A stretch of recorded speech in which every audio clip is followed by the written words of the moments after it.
Bienvenidos, estamos ya comenzando el desarrollo de nuestro tema sobre la iglesia en camino. El texto, diríamos, príncipe de Hechos 2:42 señala que acudían asiduamente a la enseñanza de los apóstoles, a la comunión, a la fracción del pan y a las oraciones. El tema anterior nos hizo tomar conciencia de que la salvación ofrecida por Jesús está destinada a todos los hombres y mujeres, es universal.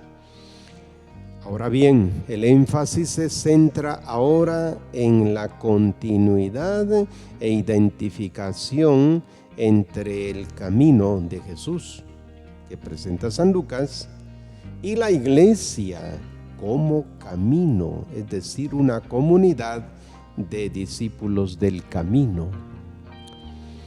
Cristo se ha presentado así: yo soy el camino, la verdad y la vida, y nadie va al Padre sino por mí. Él es el camino.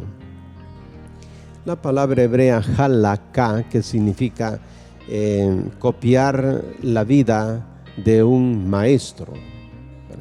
Nosotros hablamos de entrenadores, ¿verdad? Va un entrenador haciendo lo que uno va haciendo por detrás, va copiando lo que el otro hace. Pues de eso se trata, de seguir a Jesucristo imitando su vida. Ahora bien, nuestros objetivos en este día sería mostrar el camino histórico de Dios como signo de fidelidad y su proyecto de salvación, una dinámica que manifiesta desde siempre la presencia de Dios en medio de su pueblo. Segundo, acentuar la fuerte consonancia entre sinodalidad, coinonía y parresía en el libro de los Hechos de los Apóstoles. Además, asumir la figura de María como madre y modelo de la iglesia sinodal. Bien, cuando hablamos del misterio de la Santísima Trinidad, hablamos de Dios Padre, que es el que nadie ha visto. San Juan 1:18 lo afirma: a Dios nadie le ha visto nunca. El Hijo unigénito que está en el seno del Padre es Él quien lo ha contado. Por tanto, Dios Padre nunca ha sido visto, al grado que Jesús dirá en el capítulo 14 de San Juan: el que me ha visto a mí, ha visto a mi Padre. Pero estamos en esa búsqueda constante de querer ver al Padre, porque el Hijo de Dios se encarnó y fue posible verlo. El Espíritu Santo se ha manifestado. En esto decimos Dios Padre, el Hijo ha sido el camino que se nos muestra en la historicidad y quien nos ha dado los signos de salvación. Al decir que Dios nos ha mostrado un camino de lectura, de contemplación, lo hace a través de la creación del universo. Dios interrumpe en el caminar de la historia porque nos hace ver, como lo dice el Salmo 8, los cielos proclaman la gloria de Dios y el firmamento la obra de sus manos. Es decir, la creación nos está hablando de Dios Padre Creador. Pero se ha manifestado en la historia, en el camino de la salida de Egipto hasta la tierra prometida. En ese caminar, Dios les ha dado una alianza, que es la que decimos la antigua alianza, que está en Deuteronomio 5 y está en el Éxodo 20. Y luego se ha preparado el camino del Señor a lo largo del desierto. Ahora bien, en la novedad del Nuevo Testamento es que Jesús es el camino. ¿En qué consiste este camino de Jesús? Él habla de una nueva alianza. Así, en los relatos de institución de la última cena, dirá que es la sangre de la nueva alianza. Y luego Él se nos ofrece como el único camino. Y cuando dice el único camino es porque dice que solamente a través de Él se llega al Padre. Por eso la iglesia, que como cuerpo de Cristo se convierte en sacramento de Cristo, visibilidad de la salvación, pues se va a dar su función, estará entre la ascensión y la parusía. Jesús se ha ido, comienza la iglesia su labor y espera entregar todo esto cuando el Señor vuelva. Por eso la iglesia es la gran servidora del reino. ¿Qué es lo que hace San Lucas en este quehacer del seguimiento a Jesucristo? Plantea un Pentecostés permanente, la efusión del Espíritu Santo constantemente hasta que Él vuelva. Nuestro texto, diríamos, está ahora tomado del documento preparatorio en el numeral 10, y dice así: es el Señor Jesús que se presenta a sí mismo como el camino, la verdad y la vida. Y los cristianos, sus seguidores, en sus orígenes, fueron llamados los discípulos del camino. Y ahí en el manual, quien lo tenga, pues se encontrará 1, 2, 3, 4, 5, 6 textos en los que se va a insistir, en el que a los discípulos se llamó los seguidores del camino. La sinodalidad, en su perspectiva, es mucho más que la celebración de encuentros eclesiales y asambleas de obispos o una cuestión de simple administración interna en la iglesia. La sinodalidad indica lo específica forma de vivir y obrar de la iglesia, pueblo de Dios, que manifiesta y realiza en concreto su ser comunión en el caminar juntos, en el reunirse en asamblea y en el participar activamente de todos sus miembros en su misión evangelizadora. Se destaca entonces la iglesia como comunidad de discípulos del camino. Esta es una nota importante que hay que saber guardar. Primero se les llamó a los seguidores de Jesús los seguidores del camino. La palabra camino recurre 19 veces en el libro de los Hechos de los Apóstoles. Es utilizada en sentido propio o literal y en sentido figurado, especialmente para indicar la cualidad constitutiva o estilo de vida de la comunidad de discípulos del Señor. Teniendo en consideración el relato de la vocación-misión de Saulo, se logran distinguir las siguientes características del camino. A los discípulos de Jesús se les llama los del camino, es decir, un camino de salvación inspirado por Dios.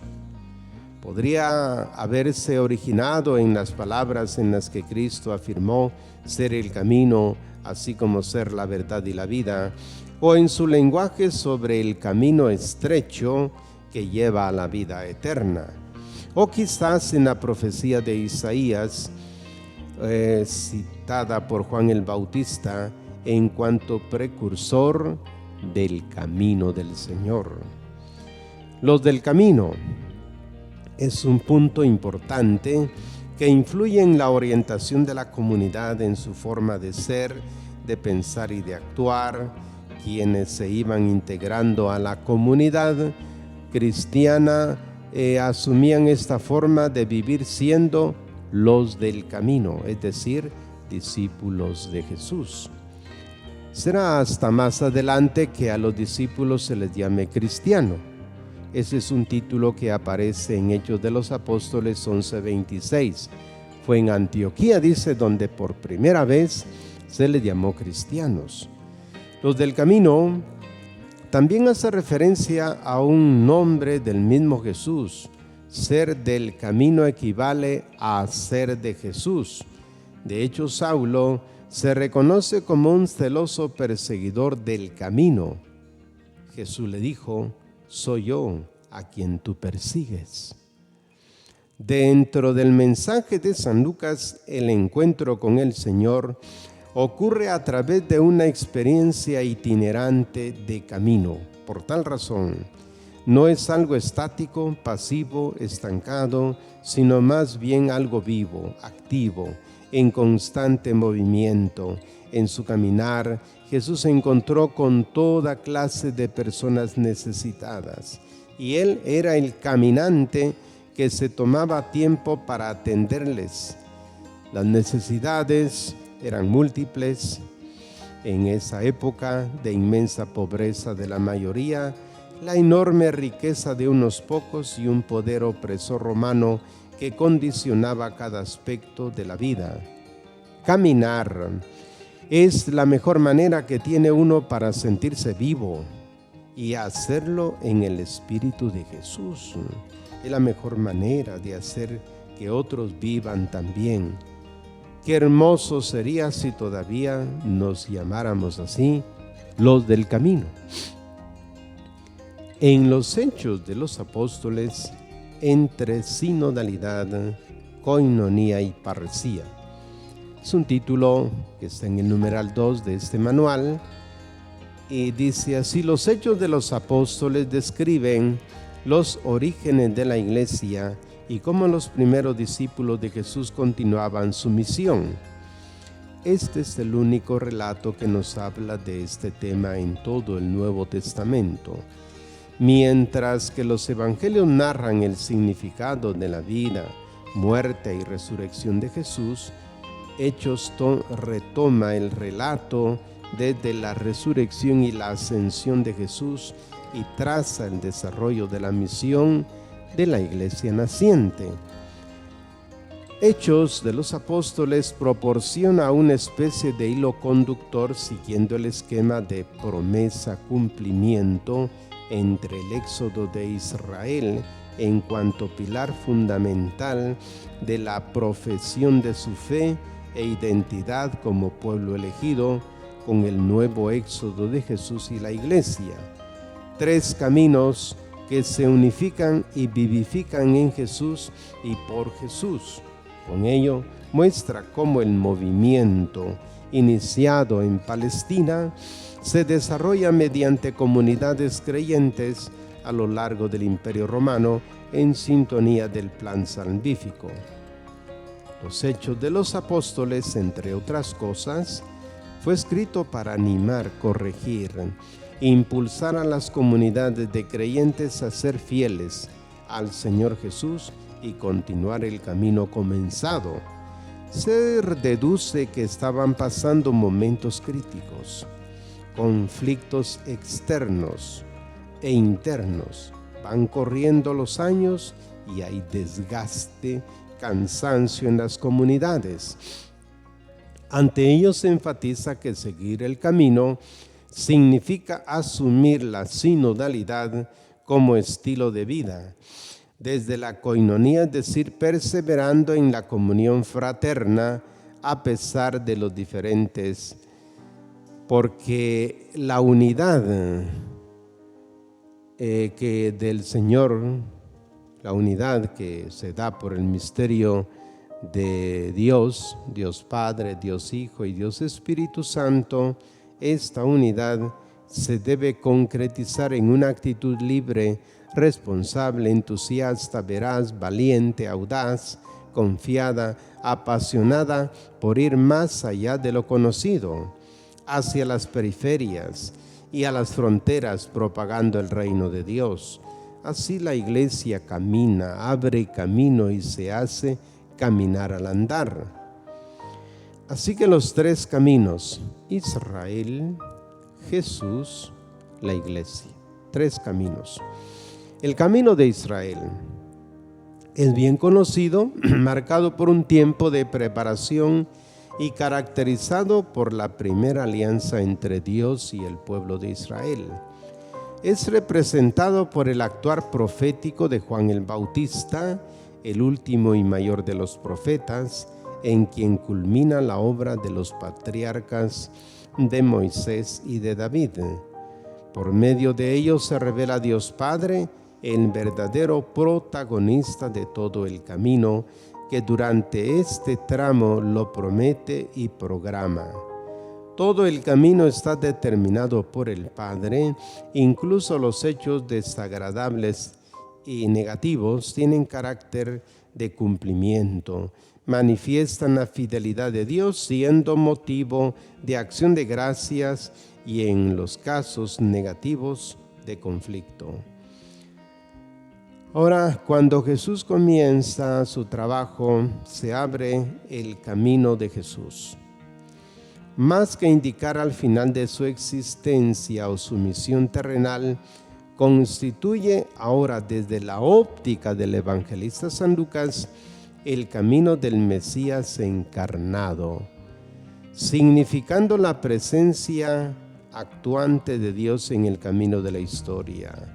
Asimismo, el camino de Jesús finaliza a la derecha del Padre, una meta auténtica que le realiza plenamente, iniciando y personificando el reino de Dios, la vida sinodal, filial y fraternal en la gloria que Dios quiere para sus hijos. Tercero, el camino de la Iglesia. El Señor resucitado continúa ejerciendo como Mesías, Señor y profeta. La Iglesia tiene que recorrer una etapa propia del camino, es decir, la fase del testimonio. Ha de caminar en medio de los pobres, marginados y desposeídos, consolando y dando esperanza. Ha de proclamar con obras y palabras que ya ha comenzado el cumplimiento de la promesa del reino de Dios en y por Jesús resucitado, y que en esta salvación se ofrece a todos los hombres y mujeres hasta los confines de la tierra. El camino de la Iglesia se sitúa entre la ascensión y la parucía del Señor, estando a su servicio, es decir, entre el reino presente y el futuro. El Espíritu Santo es una garantía fundamental que asegura el nexo entre el camino de Jesús y el de la Iglesia, porque guía, ilumina, fortalece, unge y capacita para recorrer este caminar a lo largo de la historia. Ahora, la Iglesia como tal, la Iglesia del camino, es un Pentecostés permanente. Teniendo en cuenta la importancia de la acción del Espíritu Santo en el Evangelio de Lucas y en Hechos, es posible hablar de la tercera persona de la Santísima Trinidad. En primer lugar, se evidencia que el Espíritu Santo presente hace siglos en Israel, también tuvo o estuvo presente en la misión terrena de Jesús. Ese mismo Espíritu permanece vivo a través de Jesús resucitado y es otorgado por Él a la comunidad de los creyentes que se forman en su nombre, en donde llega a ser su presencia viva y la fuerza dinamizadora del camino, es decir, la fuerza que da dinamismo a la misión y la tarea del discípulo del camino. Así el Espíritu asiste a la totalidad del caminar de la historia.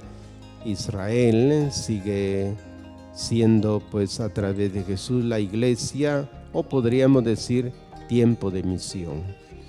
El nuevo Israel, Jesucristo, envía el don del Espíritu y se hace presente en el misionero. A la luz pues del texto de Pentecostés, en el capítulo 2 del libro de los Hechos, se logra evidenciar que la presencia del Espíritu está muy vinculada a la proclamación del Evangelio y a la misión. Se refiere a una sinodalidad profética en la Iglesia y en la sociedad, aplicada a toda la comunidad de caminantes.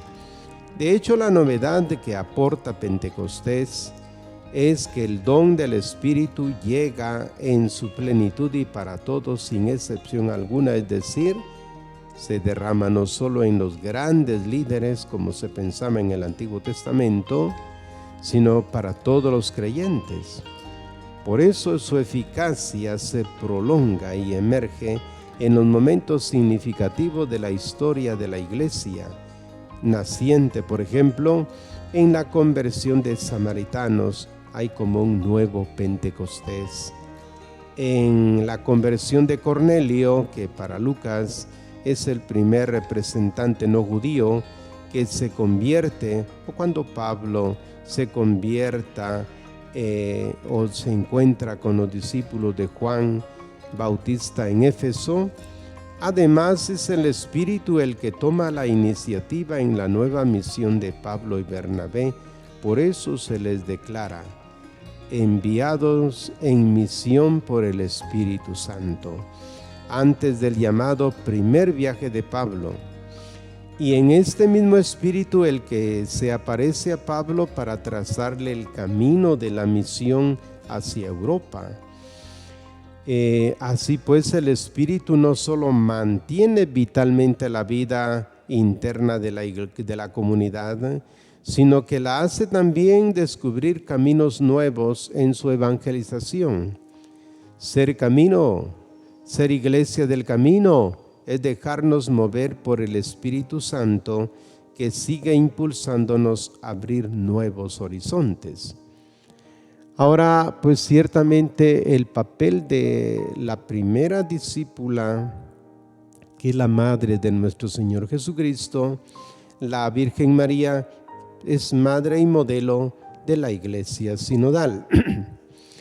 En la dinámica del camino, María se presenta asociada al camino de Jesús y por ello a su muerte y resurrección.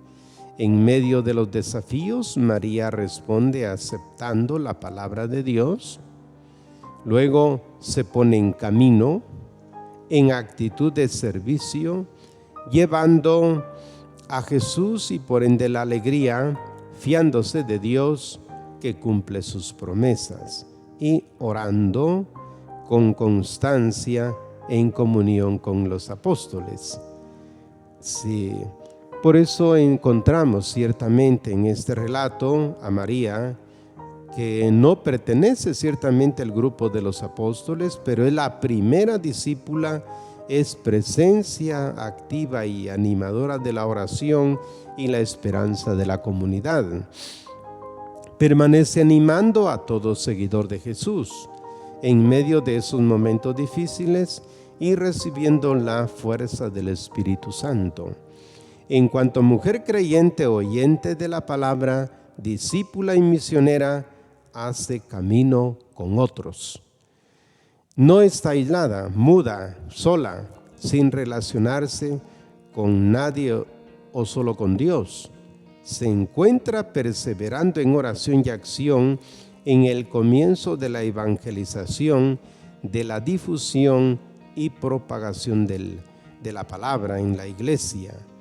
De hecho, es una constante, pues en el camino de la iglesia, ha estado presente siempre en la evangelización de todos los pueblos, en los diversos continentes, como lo muestra pues la historia de las visiones, en particular pues la Virgen de Guadalupe, que plantea también en la iconografía este movimiento.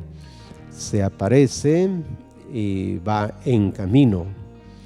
La mujer evangelizadora, así le tituló el Papa Juan Pablo II a Santa María de Guadalupe, que era la estrella de la nueva evangelización. Con estas notas pienso que ya podemos luego trabajar las actividades individuales y grupales que las tienen justamente en el manual. Basta leerlas y responderlas. En lo individual plantea de leer detenidamente y reflexionar el texto de Hechos 9:2 y reflexionar lo que la palabra de Dios te dice en este texto. Comparar y escribir en tus notas la relación entre Hechos 16 17 y Hechos 18:26. Un trabajo pues que hay que hacerlo personal. Y en el grupo se comparte. En estos pequeños grupos, las preguntas que están a responder es cuáles son los mayores retos para hacer realidad una verdadera experiencia de iglesia como comunidad de discípulos del camino. ¿Qué actitudes eclesiales debieran superarse para vivir de acuerdo con la iglesia en camino? Y luego nos ponen a investigar en pequeños grupos utilizando los diversos buscadores de internet las siguientes palabras: koinonía, parresía, diaconía, parusía. Por último, reflexionar en pequeños grupos, cómo transmitir los conocimientos adquiridos en nuestras realidades pastorales, familiares y sociales. Elaborar al menos 2 acciones concretas y aplicables. Así que les agradecemos su atención, esperando pues que más adelante desarrollemos el tema número 13. Pasamos a una iglesia samaritana y misericordiosa. Gracias por su atención.